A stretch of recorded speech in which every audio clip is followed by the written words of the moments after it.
Hi and welcome to Racket Abuse. Racket Abuse is a segment from the podcast Overruled Tennis. It's a segment where we're going to discuss just the trending subjects, the gossip, the news that involve tennis, but not actually the matches. I'm just gonna like basically rant and say whatever I think about it. On today episode, we're gonna talk about Alcaraz goes blonde. We're going to also talk about Tsitsipas' new lame excuse for his poor results. It's hilarious. You should not miss this one because it's going to be really funny. And then we're going to talk about the chances of Emma Raducanu to win another Grand Slam. And that's basically because her previous coach has talked about it, Mark Beckley. And then we're also going to talk about Mouratoglou gasping for straws to stay relevant. But before we started, please do not forget to like this video, subscribe to the channel, and leave us a comment or an opinion or a question. It's fine. Just say whatever you feel like. Okay, so let's start with Alcaraz goes blonde. So Alcaraz has been trending all over social media because he dyed his hair blonde. Well, I think it's like more white than blonde, at least for the picture. But I think the picture was also black and white. So I don't know. We still have to see in real time with the colored cameras how it is, and then we probably will gonna see how it goes. Also, another fun fact about Alcaraz is Alcaraz at 22 years old has 6 Grand Slams, and the other champion is closest to him is Rafa Nadal actually with 4. So it's a huge leap. 2 Grand Slams more at the age of 32 is really impressive. I even think Alcaraz probably is going to beat all the records, as he also is playing amazing.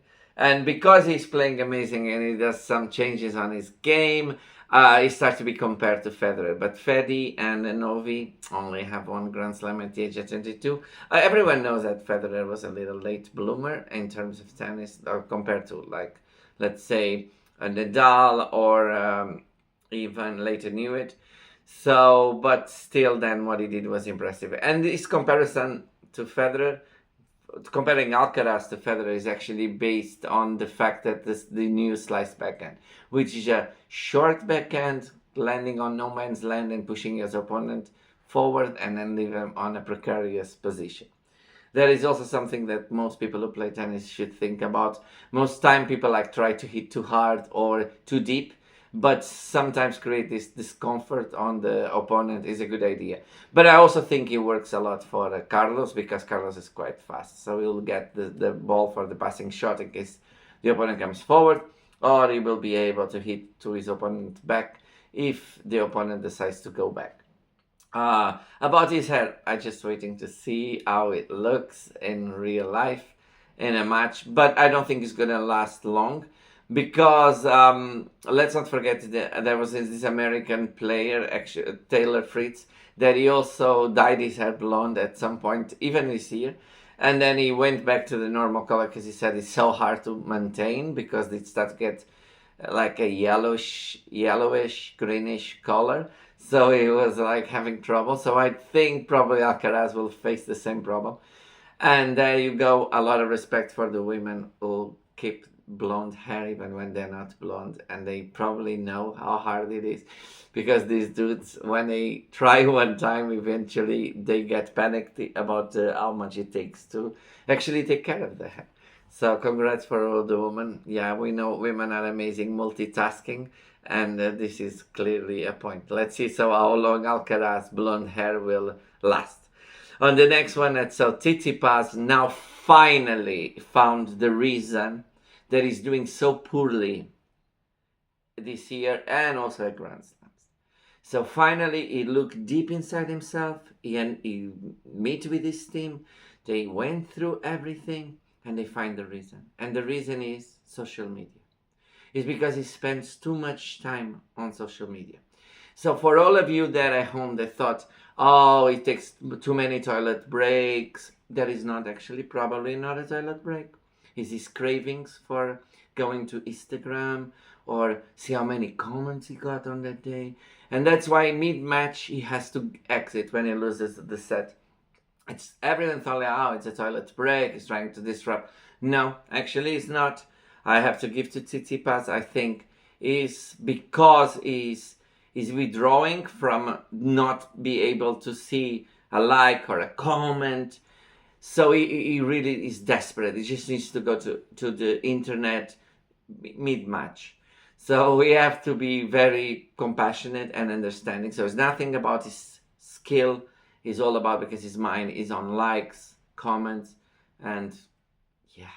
And that is the reason for his poor results. So he's now going to take a 3-month break from social media. I remember that a few videos ago I also mentioned that he loves to go to social media and comment, and it was even a time when it was like the I got myself a boat. So he likes to be in social media, and apparently that is the problem. So I think on the next matches, if he's successful, we're not gonna see Tsitsipas no more taking a toilet break, because remind all of you, it was not a toilet break. It was a withdrawal from social media. That his body could not even deal with it. And then we have Raducanu, our former coach Mark Pekali came and talked about her chances. He actually, the title I saw is a very misleading. It says that she has a stance, she keeps improving the way she is. I think she has some chances, true, because sometimes it only takes one tournament and your confidence level go boosted, and you get like some rounds that your opponent is not playing her best, and you start to move. So, but I think Raducanu actually is improving a lot. I'm very happy with her. I think she still struggles a little with the tactics most during the match, and stay on an offensive brand of tennis that I think she is able. But I think she's doing a steady progress. And I think her first goal before the Grand Slam should be crack the top 20 and stay there, and then crack top 10 and stay there. And then she obviously can be a contender. I think her serve also improved. She always had okay serve, so was never. But she can also improve on that.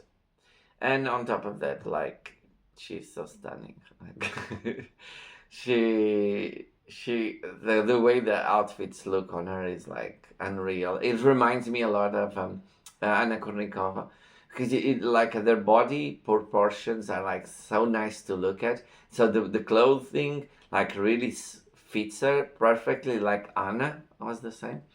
So yeah, but I hope she keeps working hard, and she keeps improving.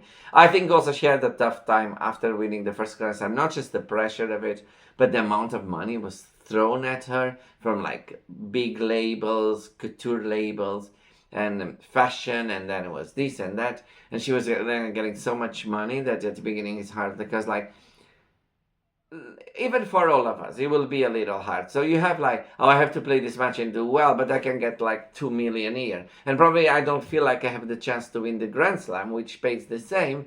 So and because she is the one who has to provide to her family, or to herself, but and her future family, I think it's completely fair enough that she lost a little track. But I'm happy that she bounced back, and she seems like more into tennis now, which is good.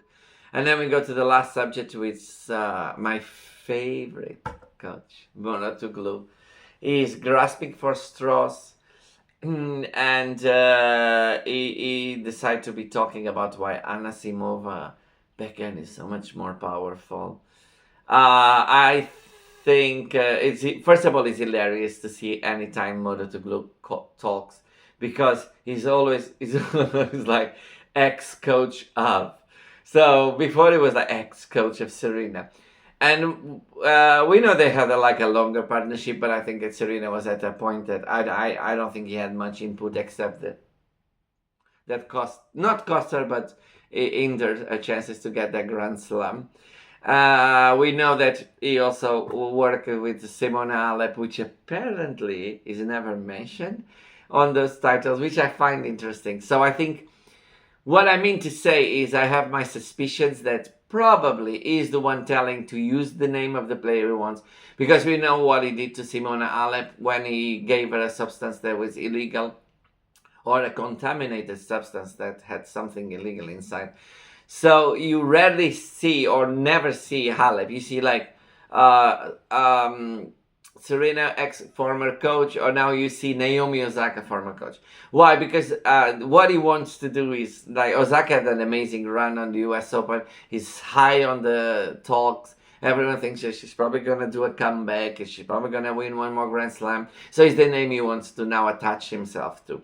So it is so obvious when he does this that he has a full control over the way he's perceived, because he chooses the player. He will be called former coach of. You never saw how, like, former coach of Rune. He was there too and was supposed to. Why? Because Naomi Osaka is the one. So when you see the news, he's Naomi Osaka, former coach. So that's why I'm saying he's gasping for straws, because he's so desperate to stay on the limelight that he comes like, oh, now I'm going to talk about this, and I'm going to remind everyone that at some point in time, even without any good results, because, like, let's go be honest, his stint with Naomi Osaka was horrible. That's why she got them, boot him out. So even on that, he's trying to, like, stay relevant, and he's going to use the name, and he's going to talk about some bullshit nonsense. To be honest, I didn't even read, because I don't read nothing. I said many times, one time I saw him working, and he posted on his page, working with Halep on a slice serving was the most horrible practice I ever saw. And meanwhile, he's like, yeah, you're doing so good. And I was like, is she? Okay.